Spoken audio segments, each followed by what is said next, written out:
Hello दोस्तों, कैसे हो आप सभी लोग। आज की इस नई वीडियो में हम एक नई कहानी देखेंगे। तो आपसे एक रिक्वेस्ट है कि प्लीज वीडियो को पूरा देखना और हमारे चैनल को सब्सक्राइब नहीं किया तो सब्सक्राइब कर देना और हाँ, बेल आइकन दबा देना। बहुत समय पहले की बात है। पूनम और सोनम नाम की दो बहनें अपनी माँ और पिताजी के साथ एक छोटे से गांव में रहती थी। उनका परिवार बहुत ही गरीब था और बड़ी मुश्किल से अपने घर का गुजारा कर पाते थे और रूखा सूखा खाकर अपना जीवन जीते थे। इसके बाद भी सभी लोग हंसी खुशी रह रहे थे। पूनम के पिताजी मजदूरी का काम किया करते थे। उसका सेठ उसको कम पैसे देता था और उससे से ज्यादा काम करवाता था। इसके बदले सेठ मनोज को दिन के केवल 100 रुपए ही देता था। ऐसे ही एक दिन की बात है। पूनम के पिताजी काम पर थोड़ा लेट पहुंचते हैं। सोनू, ये सब क्या कर रहे हो तुम? हर रोज तुम काम पर लेट आते हो। ऐसे काम नहीं चलने वाला। मैंने तुम्हें बार बार समझाया कि तू काम पर लेट मत आया कर, पर तू हमेशा लेट आता है। ऐसा कैसे काम चलेगा? इस बार मैं तुम्हारे पगार से पैसे काट लूंगा। सेठ जी, मुझे माफ कर दीजिए। दरअसल मेरी पत्नी की तबीयत खराब थी और मैं उसके लिए दवाई लेने चला गया था, बस इसलिए लेट हो गया। मैं मन लगाकर काम करूंगा, आप काम की चिंता मत करिए। देखो सोनू, मैंने एक बार बोल दिया ना तो बोल दिया। अब जाओ, चुपचाप काम करो और मेरा दिमाग मत खराब करो, क्योंकि मैं पहले से ही बहुत ज्यादा डिस्टर्ब हूँ। मुझे और डिस्टर्ब मत करो। सोनू सेठ को समझाने की कोशिश करता है, पर सेठ उसकी बात को नहीं सुनता। सोनू काम पर लग जाता है और देखते ही देखते शाम हो जाती है। वह कड़ी मेहनत से काम करता है, पर जब पैसे लेने की बारी आती है तो सेठ सोनू को पैसे नहीं देता और बेचारा सोनू मुंह लटकाए घर वापस आ जाता है और घर आकर अपनी पत्नी को सारी बात बताता है। क्या है ना, आज भी मुझे थोड़ा काम पर जाने पर लेट हो गया, इसलिए सेठ ने मुझे पैसा नहीं दिया और उन्होंने बोला कि अब कुछ दिनों तक वो मुझे पैसे देंगे भी नहीं। ऐसे कैसे काम चलेगा जी? आज तो घर पर राशन भी खत्म हो गया है। अगर ऐसे ही चलता रहा तो हमारे खाने के भी लाले पड़ जाएंगे। क्या करे, आज तो सेठ ने पैसे भी नहीं दिए।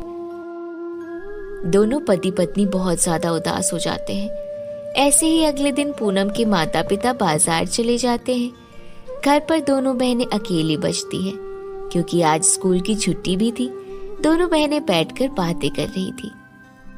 अरे सोनम, क्या हुआ तुम्हें? तुम बहुत उदास लग रही हो। क्या बात है? तुम्हें किसी ने कुछ कहा क्या? आज तक मैंने तुम्हें इतना उदास कभी नहीं देखा। बताओ जरा, क्या बात है? दीदी, आपको तो पता है ना कि मुझे मेकअप करने का बहुत शौक है, पर घर में पैसे ना होने की वजह से मैं मेकअप का सामान नहीं ला पा रही हूँ। इसलिए मैं बैठे बैठे बोर हो रही हूँ। दीदी, मैं क्या सोच रही हूँ, क्यों ना हम दोनों कहीं घूमने चले?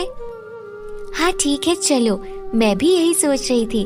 वैसे भी बहुत दिनों से हम दोनों बहनें एक साथ बाहर घूमने नहीं गए। चलो अभी चलते हैं और शाम को अंधेरा होने से पहले घर वापस आ जाएंगे। दोनों बहनें जंगल की तरफ जाने लगती है। जैसे जैसे वह दोनों अंदर जा रही थी, दोनों को प्यास लगने लगती है। तभी सोनम अपनी बहन से कहती है, दीदी, मुझे बहुत ज्यादा प्यास लगी है, क्योंकि बहुत थक चुकी हूँ। चलिए ना, जंगल के बीचों बीच एक नदी है, हम वहाँ पानी पीने चलते हैं। इसके बाद दोनों बहनें जंगल के बीचों बीच नदी के किनारे पहुंचती है और वहां जाकर देखती है कि एक छोटी सी बच्ची नदी में डूब रही होती है।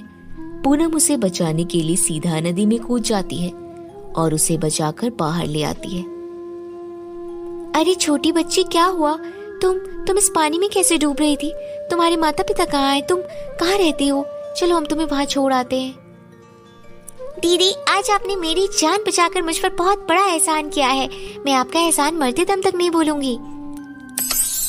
इतना बोलकर वो छोटी सी बच्ची एक परी के रूप में बदल जाती है, जिसे देखकर दोनों बहनों की आंखें फटी की फटी रह जाती है।